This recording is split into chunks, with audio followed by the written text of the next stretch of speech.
Gentlemen and ladies, start your engines. This is not your father's Mario Kart. He's calling you big buffoon. It's quite harsh. Mario Kart. At this point, it has to be a social experiment, right? This game is absolutely the thing I've ever...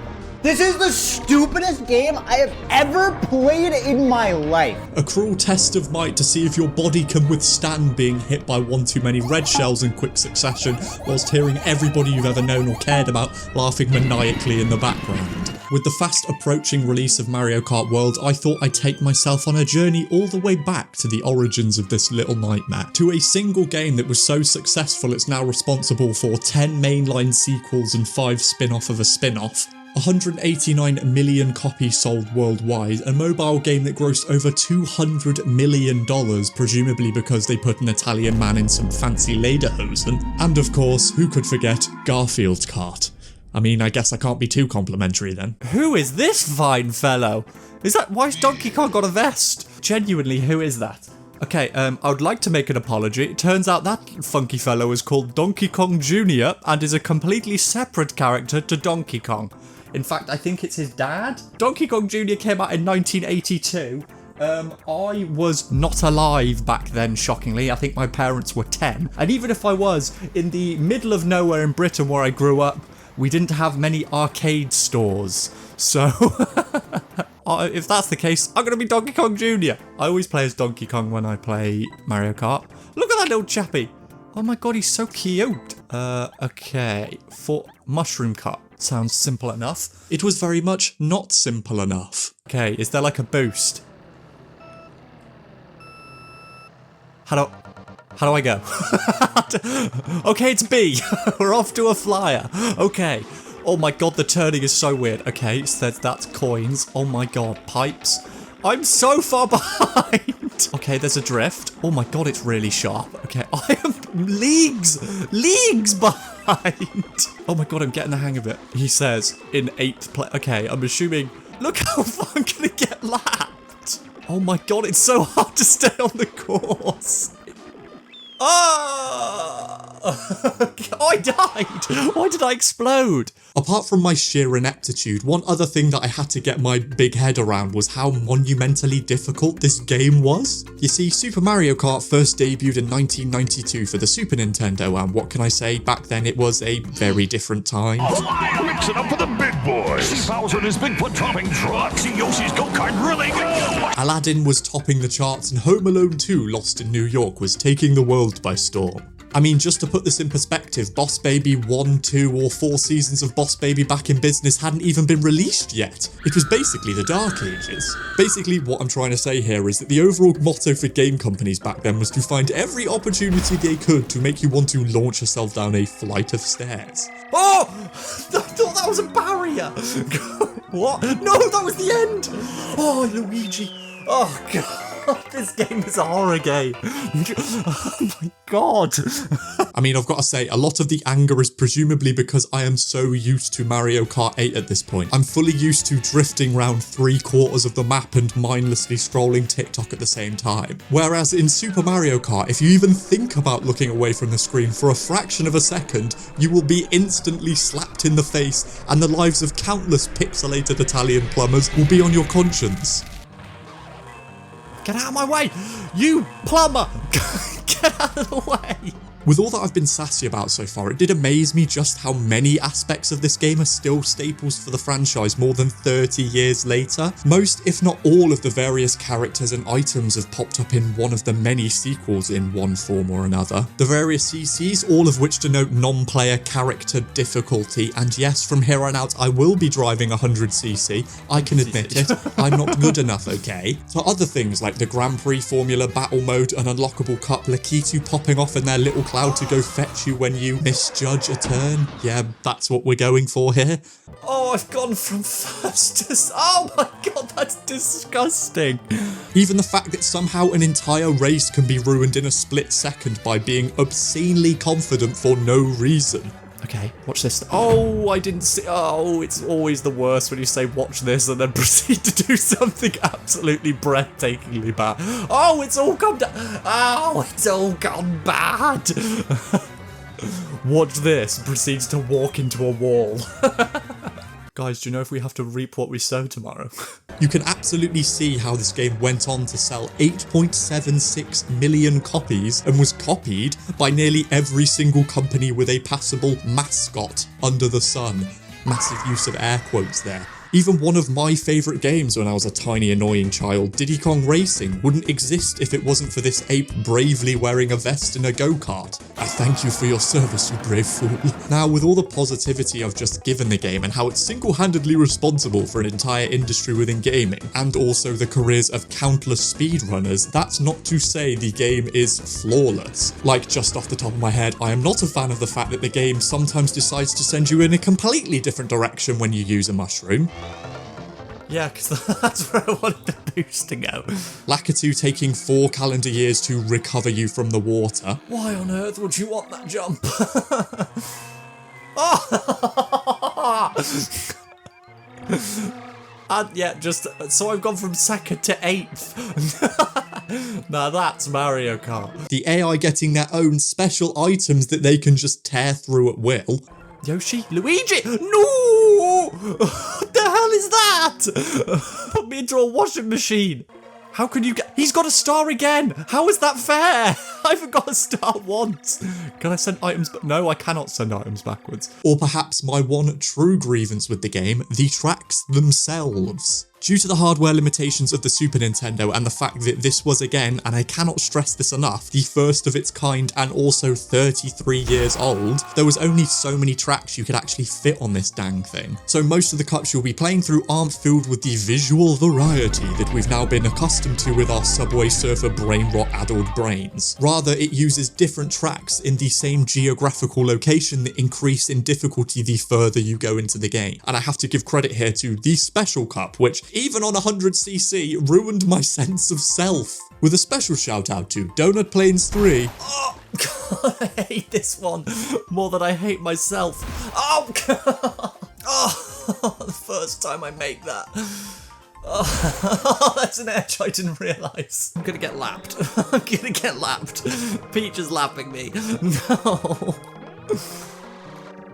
Oh, no, there's a mole in my face. Please let it end.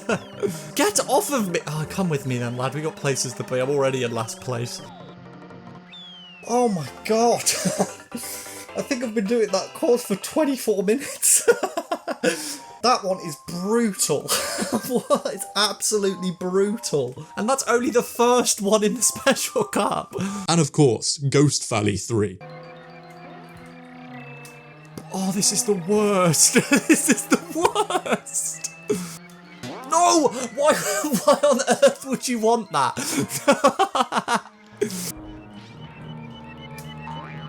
I thought it... Why was it so... Oh, it was the boost. I hit the boost and the jump.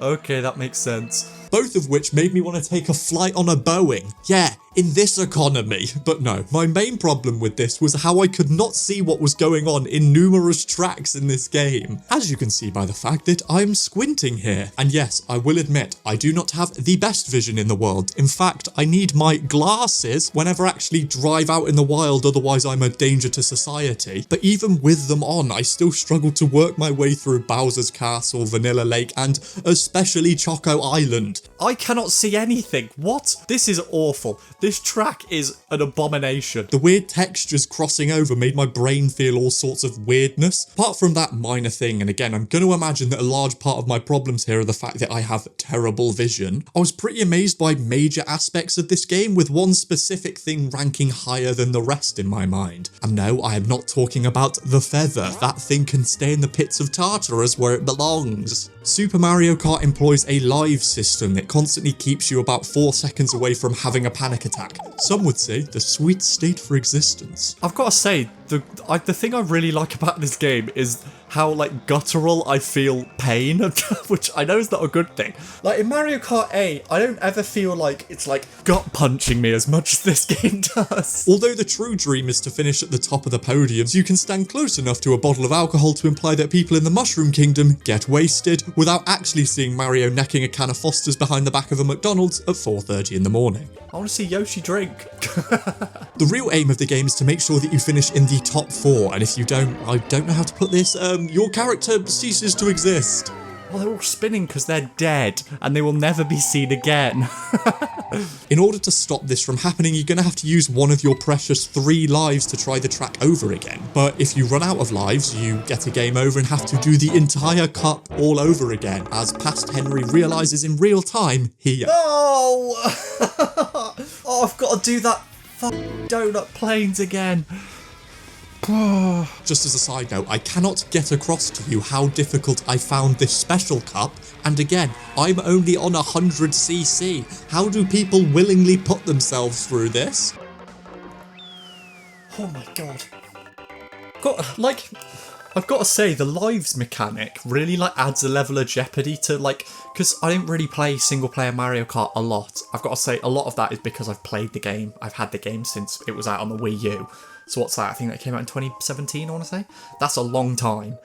But the live mechanic, like, adds a level of jeopardy. Like, it makes it more interesting. I don't know if they used that again. But even with that in mind, I don't remember a Mario Kart game that wasn't in multiplayer that did this to me. Oh, Christ.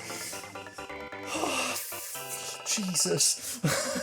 What is my heart rate? I have my Fitbit on. My heart rate is 90 BPM. That's high for me. What's my resting heart rate? My resting heart rate is normally 56 beats per minute. My heart rate is currently 106 beats per minute. I don't know if you can see that. Oh, it's turned off. I'm not saying that this should be the sole mode on Mario Kart from here on out. God, no. Can you imagine? It just told me, didn't it? And I wasn't paying attention because I was looking around the screen. Oh, I found the one hole! For God's sake. It's like threading the needle towards failure. But I think it's a fun, again, massive air quotes, change of pace. Really big air quotes. I guess you could sort of say this is actually being added to Mario Kart World with the Battle Royale type mode Knockout Tour, so there's still hope for me hitting 200 beats per minute live on camera. Although the game was getting egregiously more difficult the longer I played, I have to say I very much enjoyed it, and I felt like I was hitting a stride. On. First try. Heart rate. Only 89. 94. Like, it's quite heartwarming to know that with all that I've said so far and the fact that this was the first game in the entire series and spawned an entire subgenre, even back then, Super Mario Kart was still Mario Kart. The pendulum of luck will eventually swing back in your favour when the game gives you just the most overpowered items. Oh, what a combo of items. God, look up. I was about to say, look how far ahead I am, and then I fell in a hole. Oh, I fell in another hole! No, Mario Kart will always Mario Kart! Come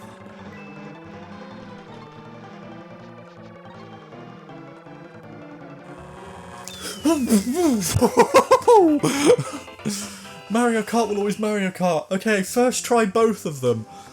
Oh my god. But for any of you with a passable knowledge of this game, even though I'm clearly loving life, you all know something dastardly is on the horizon. Something my big dumb head had forgotten about. Something that will shake me to my very core. Something that is Mario Kart down to a T.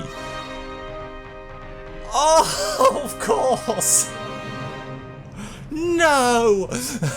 No. Oh, this is going to be disgusting. Oh, and there's... Oh... It's going to be the most tentative racing I've ever done in my life. Tentative. That's not tentative, you dodo. Oh, Henry Lewis. Henry Lewis. Oh, so the thwomps are starred as well. Oh, that's gross. Oh, that's gross. That's actually... Oh, that's disgusting. Oh.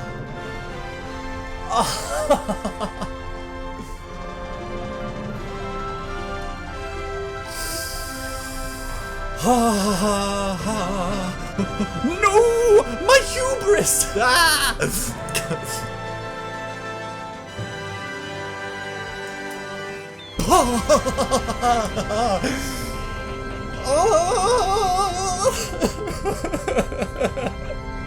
That is so difficult, and that was on 100cc. Oh my god, this game's so hard. What's the final heart rate test? 116 BPM. I don't know if something's wrong with me, but it's brutal, unforgiving, and, well, gross. But that's it. That's the point of the game. That's the reason it spawned a bajillion copycat sequels and spin-offs and sits as one of, if not Nintendo's most successful franchise. Super Mario Kart obviously has its flaws. I'm not going to stand here in front of this green screen and say it's the greatest game ever made or even the greatest game in the series. It is still super janky. I just think it sits as the perfect encapsulation of Mario Kart. And most of all, I respect how even back then they had the entire formula figured out. It is supposed to hurt. Oh my god! This is just brutal. It's like I'm being punched in the face over and over again.